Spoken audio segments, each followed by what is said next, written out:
This is Dr. Lam, founder of drlam.com. Today we're going to talk about postpartum fatigue and depression. Now, first we have to take a step back and understand, as far as the body is concerned, pregnancy is really about a giant foreign object that the body is not used to. So the body has to go through tremendous accommodation to accept this foreign baby. Now, over a 9-month period, the body goes through a tremendous change. And usually, the body draws down on the existing reserve in order to supply the nutrients for the body to accommodate the baby. If the body's nutrient is not strong or insufficient, then the body will dip onto its reserve as well as emergency measures to try to make the pregnancy through.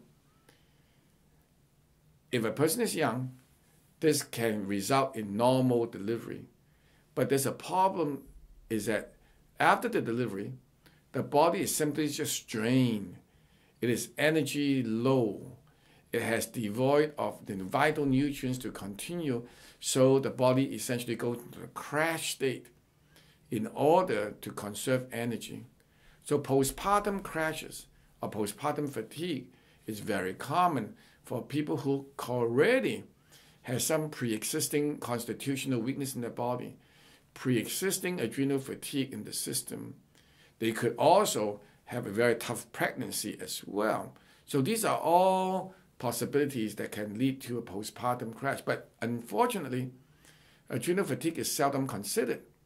We deal with a lot of people that has this problem, and we take the time to build up the body. So not only to ensure that the smooth fertilization and implantation early on, but also to avoid miscarriages and avoid postpartum fatigue and depression and, of course, postpartum crashes.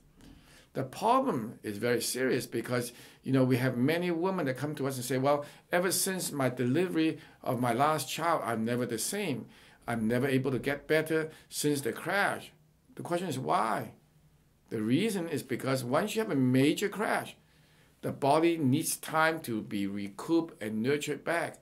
So without that proper nurturing and the proper redevelopment of the body into a sustained and healthy state, then you go from just one slump to another slump, one crash to another crash. And like I used the example of a rubber band. If you keep stretching the rubber band too many times, it's very hard to recoup. So we have to be very careful. We have to be cognizant of the fact that postpartum fatigue and depression, yes, there are many causes, but don't forget adrenal fatigue is one of them. And if you do have adrenal fatigue, you can look back in your history and you can see oftentimes a sequence of events and the cascade that starts oftentimes well before pregnancy or after the delivery. And this is very common. So by knowing that postpartum fatigue and slump is a trigger of adrenal fatigue, help us to understand how the mechanism works and how to gauge the recovery. I hope you've enjoyed this video.